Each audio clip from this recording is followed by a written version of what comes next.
Hello friends, a very good morning to all the students. Am I audible to all?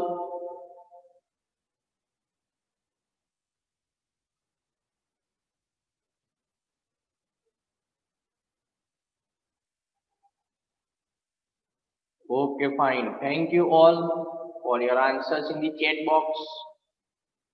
So friends, if you remember in the last lecture, we have completed the interesting chapter that was the pumps.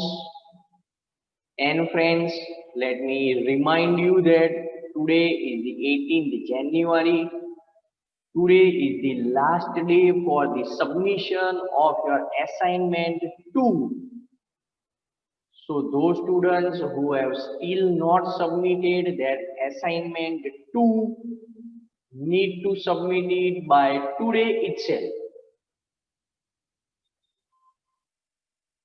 So friends, from this lecture, we are starting one of the most interesting chapter and one of the most important chapter of the subject of basic mechanical engineering. The chapter name that is the internal combustion engines. Let me inform you that it is one of the most important chapter and it is having a good marks weightage in the GTU examination. And friends, it is also a very practical chapter. So as I am discussing several theoretical concepts, also we will be discussing some of the practical points in context of the internal combustion engines. And I hope you will enjoy studying this chapter that is the internal combustion engines. So let us start with the discussion of this chapter. So these are the main contents which I am going to discuss in the current session. First, we will be understanding several basic concepts related to the IC engines. Then we will understand some of the advantages and the disadvantages of the internal combustion engines. Then we will be understanding the classifications of the IC engines. And finally, we will understand the components of the internal combustion engines. So friends, let me ask you where we have come across the term that is IC engines. In which topic, in which chapter we have come across the term that is the IC engines. If you remember, then you can give me your answers in the chat box. Some students have responded me in the chat box. Okay, some are telling that in the chapter of the introduction, while we were discussing the classification of the prime movers, that is also one of the good answer. Some students are telling that we have come across this term in the chapter of heat engines, classification of heat engines, very good. So majority of the students are remembering this term. So let us understand the basics. So we are already aware that the heat engines may be classified according to where the combustion of the fuel takes place. Either the combustion of the fuel takes place outside the working cylinders or the combustion of the fuel takes place inside the working cylinders. If the combustion is taking place outside the working cylinders, then such heat engines are known as the external combustion engines. They are the EC engines. And if the combustion of the fuel takes place inside the working cylinder, then these heat engines are known as the internal combustion engines or the IC engines. The products of the combustion in the IC engines directly act upon the piston and develop the power which is further used to rotate the crankshaft. Means after undergoing the process of combustion of the fuel, the gases which are generated from the combustion, they directly act upon the piston, develop the power in the cylinder, and finally this power is used to rotate the crankshaft.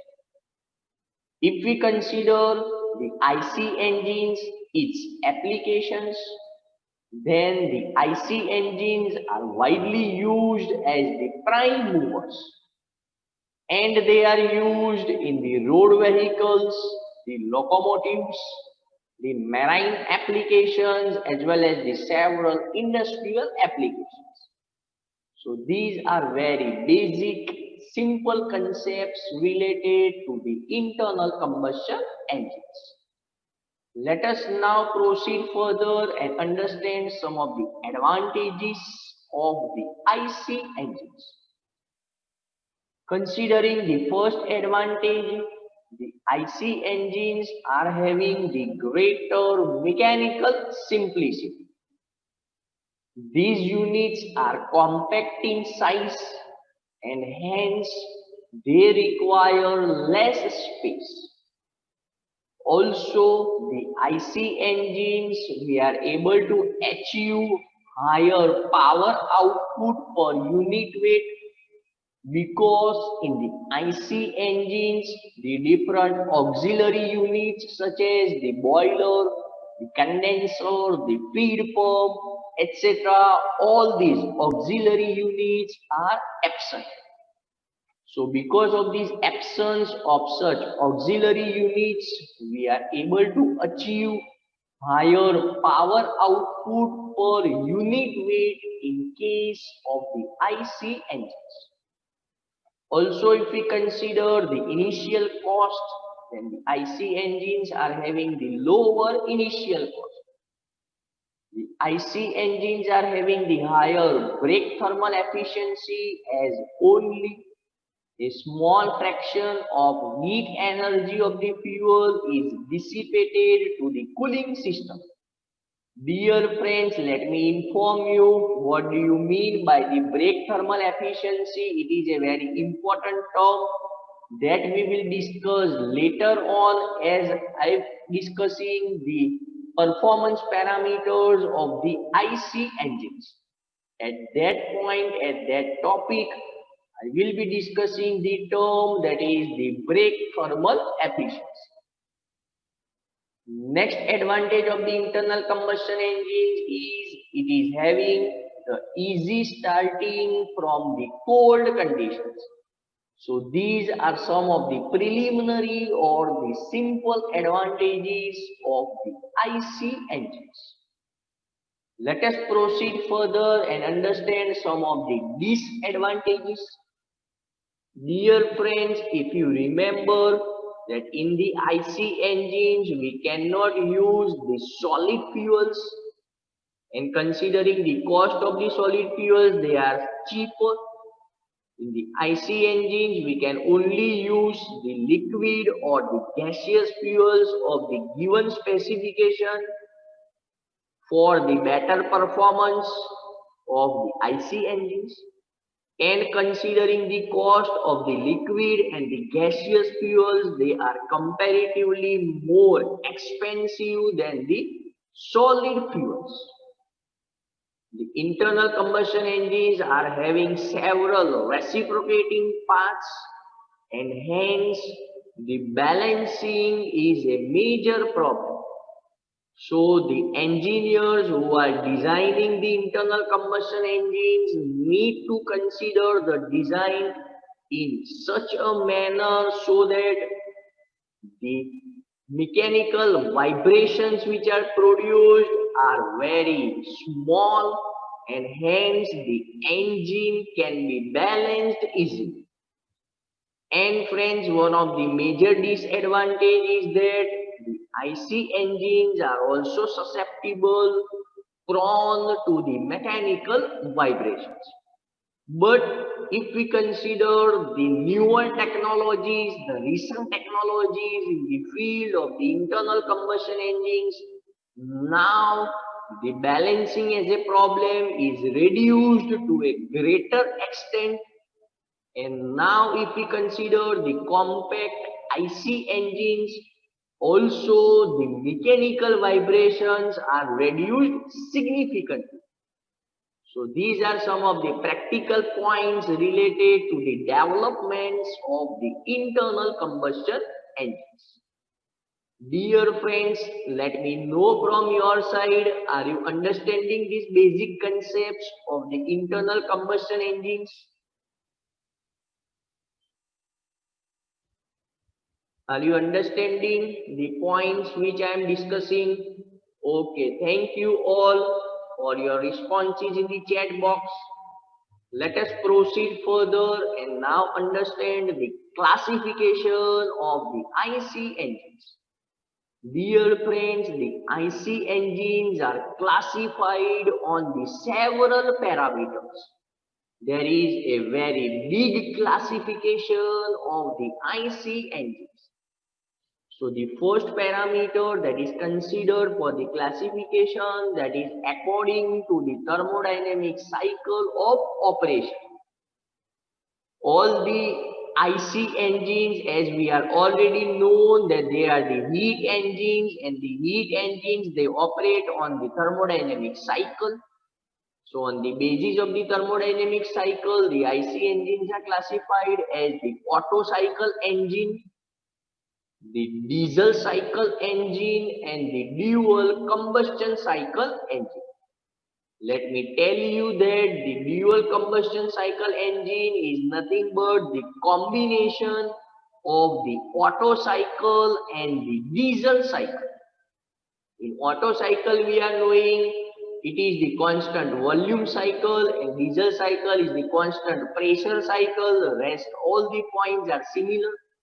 So in the dual combustion cycle, both the constant volume and the constant pressure conditions are combined, and in both these processes we are undergoing the combustion. But if we consider the practical use of the IC engines, we are not using more the dual combustion cycle engines. We are only targeting the Otto cycle engines as well as the diesel cycle engines. Let us proceed further with the next type of the classification, that is according to the type of the fuel used, because for the operation of the internal combustion engines, the fuel is a very important parameter. So on the basis of the type of the fuel used, the IC engines are classified as the petrol engines, the diesel engines, as well as the gas engine. The CNG engine, that is considered as an example of the gas engine. And if we consider some more recent fuels that are used in the IC engines and new engines are developed, they are the alcohol based engines, the water engines, the hydrogen engines, the biofuel engines, etc. So these are some of the newer technologies, the newer developments in the IC engines. Let us proceed further and understand the next classification, that is according to the number of the strokes required to complete a cycle. That means how many piston strokes are required to complete a cycle. Dear friends, if you remember, we have understood the concept of the cycle in chapter number 1, that is the introduction. During the cycle, the initial stage and the final stage both are identical in nature. So on the basis of the according to the number of the piston strokes required to complete a cycle, the IC engines are classified into mainly two types. They are the 4-stroke engines and the 2-stroke engines. Also, there are different classifications in this category. There can be the 3-stroke engine, 6-stroke engine, 8-stroke engine, as well as the 16-stroke engine. So these are some of the names related to the technology. Next classification, that is according to the number of the working cylinders. Very easy to understand, single cylinder engine and multi-cylinder engine. Dear friends, remember when the power requirement is less power needs to be produced. Considering the design simplicity, we are using the single cylinder engines. But in case where there is the more power requirement, more power to be produced, in that case we are considering the multi-cylinder engines. The next classification, that is according to the method of the ignition, one of the important classification, because friends, we are knowing that for the combustion of the fuel, ignition is one of the most important parameter. So on the basis of the method of ignition, the IC engines are classified as the spark ignition engine, that is the SI engine, another name that is the petrol engine, and the another type that is the compression ignition engine, that is CI engine, another name is the diesel engine. As we are proceeding further in this chapter, we are going to understand in detail the concepts about the SI engines and the CI engines. Let us proceed further and understand the another classification, that is according to the method of the cooling. There are two names, the air-cooled engine as well as the water-cooled engine. So let me ask you one of the question. Your bike engine is which type of the engine? Your bike engine is which type of the engine? Air-cooled engine or water-cooled engine?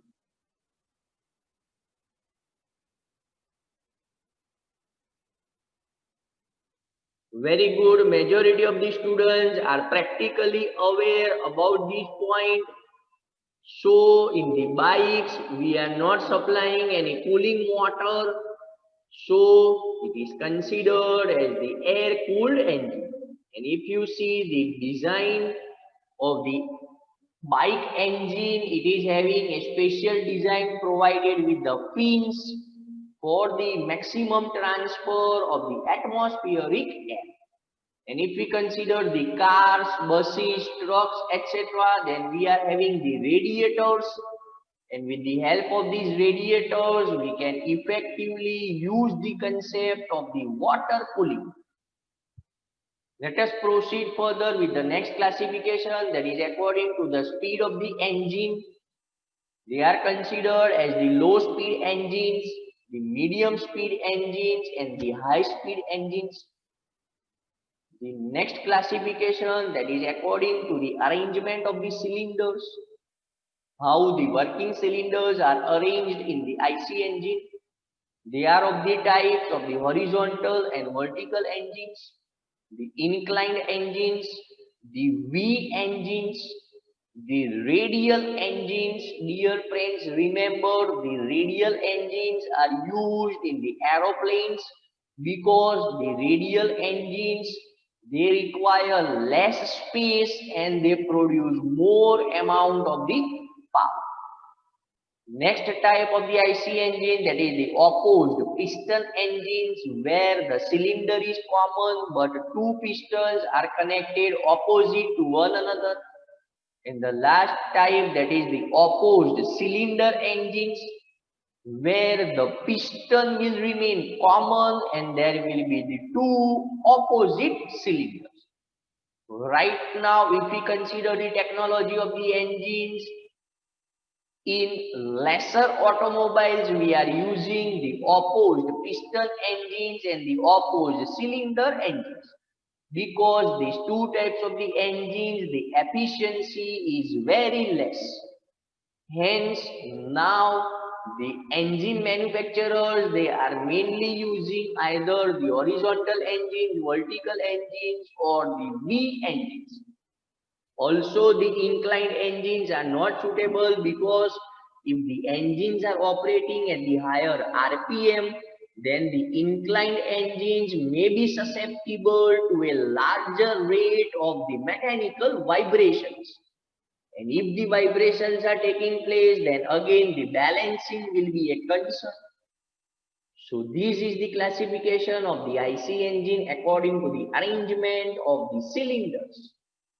Next classification of the IC engine, that is according to the engine applications. So the first one, that is the stationary engines, which is used in the industries where the engines need not be moved from one place to another place. Next application, that is in the aircraft engines, automotive engines, we are well aware, marine engines, and finally the locomotive engines. So friends, this was about the classification of the internal combustion engines. Next, proceed further and understand the different components of the internal combustion engines. So this image represents all the different components of the internal combustion engine. So let us understand one by one each component of the IC engine, its function and what is the use in the IC. Dear students, let me ask you once again, are you understanding the points which I am explaining? Are you getting the concepts?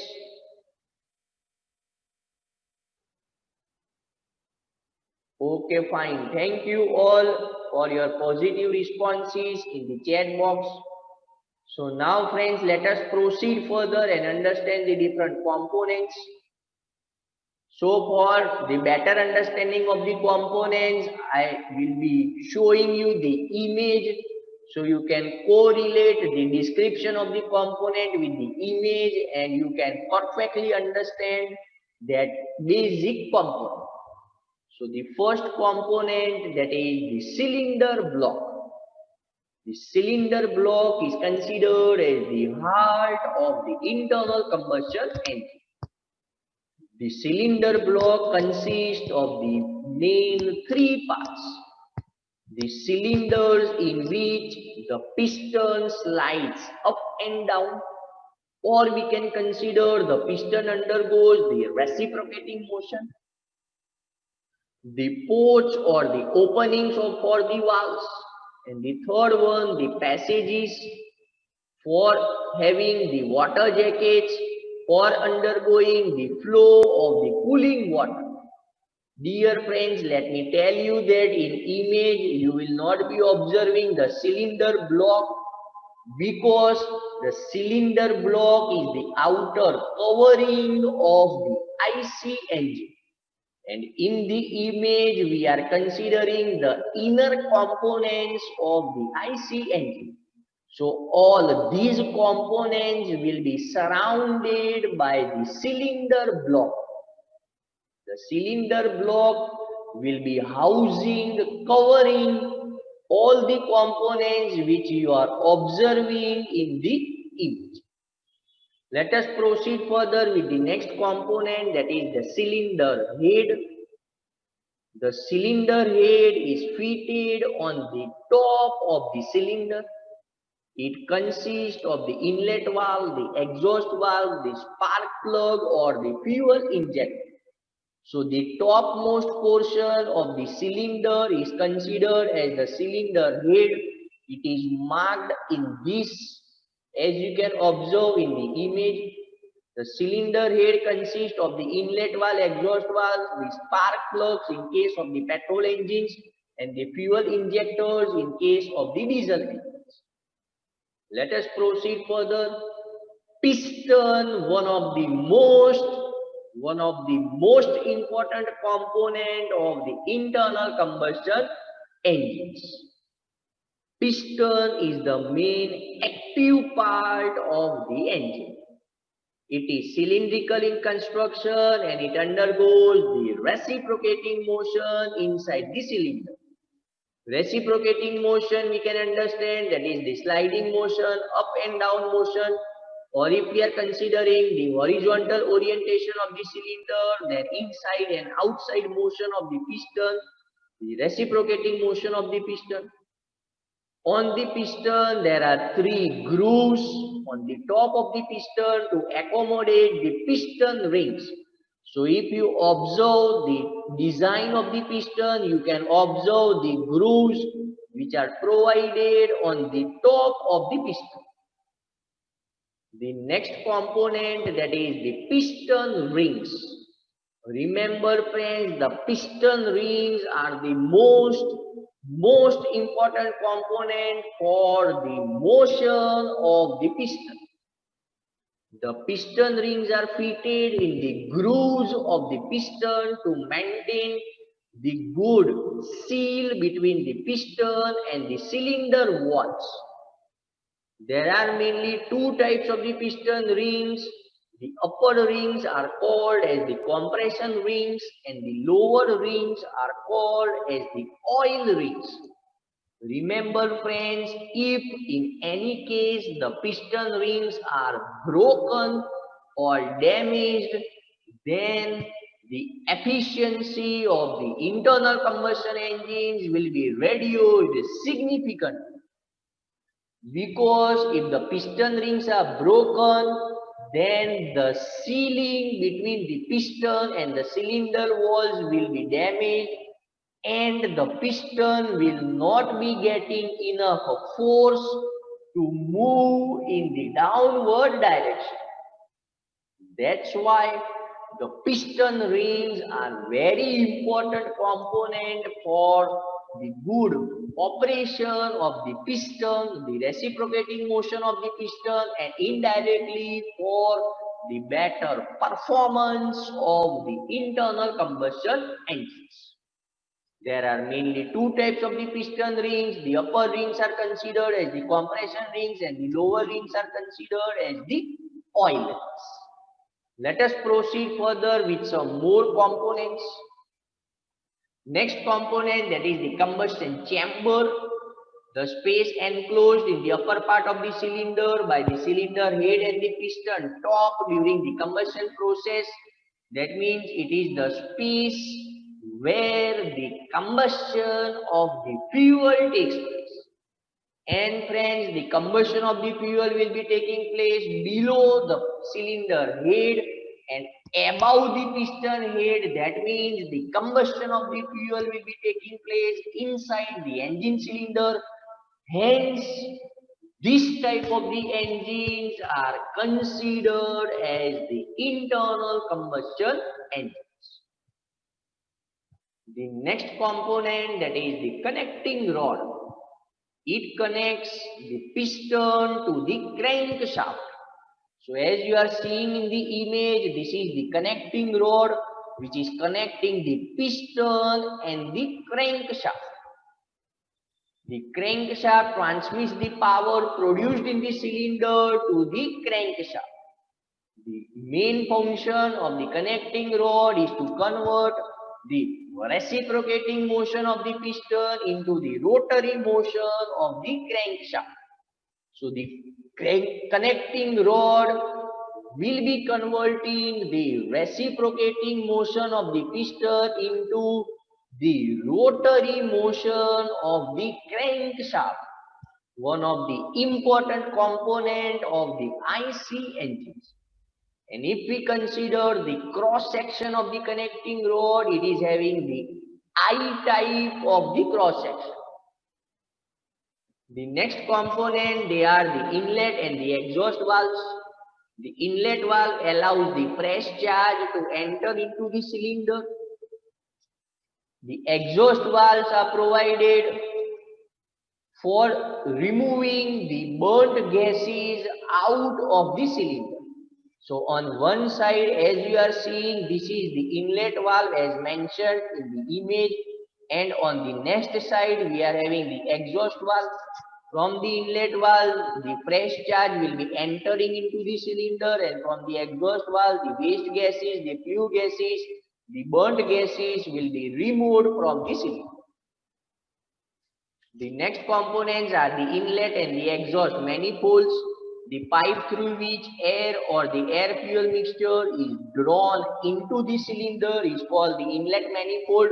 Means the construction through which the air or the air fuel mixture enters into the cylinder, that is the inlet manifold, and the pipe through which the flue gases, that is the exhaust gases, escape into the atmosphere is called the exhaust manifold. So this is the construction which you are seeing around the exhaust valve, that is the exhaust manifold. They are the simple pipes or the design considerations in context of the inlet sides and the exhaust sides. Hence, they are known as the inlet manifold and the exhaust manifold. Let us proceed further with the next component, that is the piston pin. It is a pin that connects the small end of the connecting rod to the piston. It is also known as the gudgeon pin or the wrist pin. So friends, I hope you are observing this circular section in the piston. So this circular section is the piston pin or the gudgeon pin. It is the pin which connects the connecting rod and the piston. The next component, that is the crank pin. So it is a pin that connects the big end of the connecting rod to the crankshaft. So the connecting rod is connected to the crankshaft by this pin. I hope you are observing in the image this big circle. That circle represents the crank pin. The next component, that is the crank and the crankshaft. The crank is a lever that is connected to the end of the connecting rod by a pin joint, with its other end connected rigidly to a shaft known as the crankshaft. So friends, this particular section which you are seeing, that is the crank, and this circular section connected to this crank is known as the crankshaft. The crank and the crankshaft converts the reciprocating motion of the piston into the useful rotary motion of the output shaft. So by the rotation of the crankshaft, now we are able to rotate the output shaft of the engine, and this is how the power is transferred from the engine to the output shaft. So this is the concept related to the crank and the crankshaft. Let me inform you once again, this construction, that is the crank, and this arrow which you are seeing, the circular section here, that is the crankshaft. The next component, that is the camshaft. So a camshaft is a shaft on which the cams are mounted. The camshaft is driven by the crankshaft to the timing gears. It is used to operate the intake and the exhaust valve through the cam, follower, push rod and the rocker arm. So on the top, if you can observe, this is the camshaft. So by the operation of the camshaft, by the operation of the cam and other mechanical components, we are able to operate the inlet valve and the exhaust valve. The next component, that is the flywheel, one of the most important component of the IC engine. The flywheel is a heavy wheel that is connected to the extreme end of the crankshaft. The flywheel stores the excess energy produced during the power stroke, and it supplies the energy for the movement of the piston during the remaining strokes. So in the power stroke, working stroke, the more amount of the energy which is generated, that is stored in the flywheel, and the flywheel provides the energy to the piston for operating the remaining strokes. Considering the next component, that is the crankcase, if you can observe in the image, it is a cast iron case which holds the cylinder and the crankshaft. It is considered the bottommost part of the engine. It serves as a sump or a storage tank for the collection of the lubricating oil. So in the crankcase, the lubricating oil will be collected, because friends, the lubrication is very important for the better performance of the IC engines. The next component, that is carburetor. This is mainly used in the petrol engines for the proper mixing of the air and the petrol. The carburetor is not shown in the image, but the carburetor will be connected to the inlet manifold. In the carburetor, the air fuel mixture will be prepared perfectly, and that air fuel mixture will be transferred through the inlet manifold. Opening of the inlet valve, the mixture will be transferred into the cylinder. The next component, that is the fuel pump.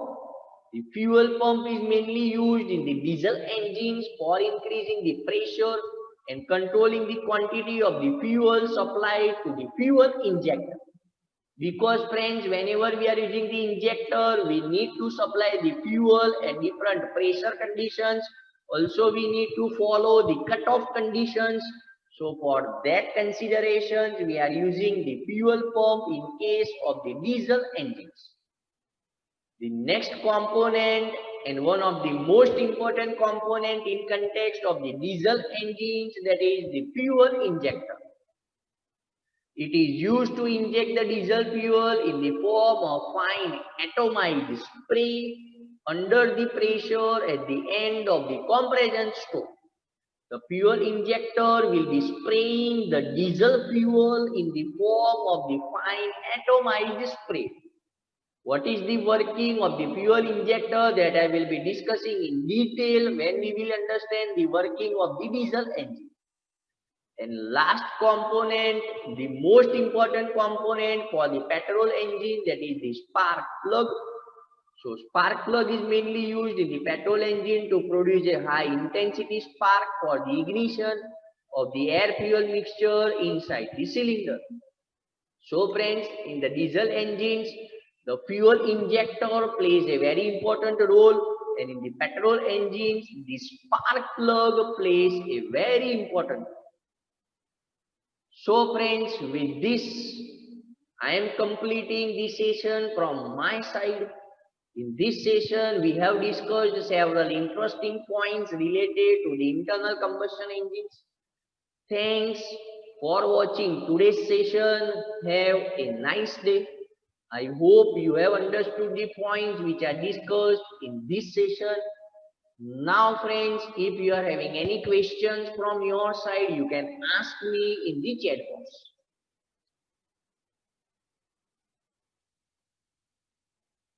Camshaft is a type of the shaft which is used for operating the inlet valve and the exhaust valve.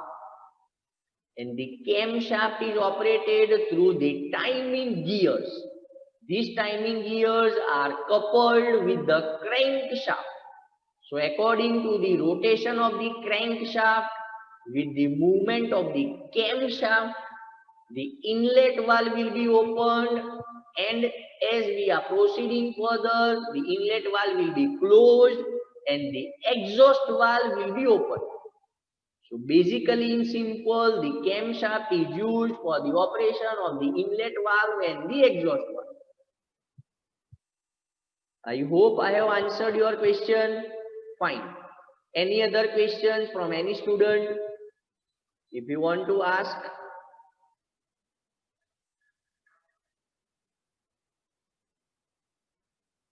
Yes, can be considered the biofuel engine. That means the engine which can used on two types of the fuels. We are using the petrol engine attached with the CNG cylinders.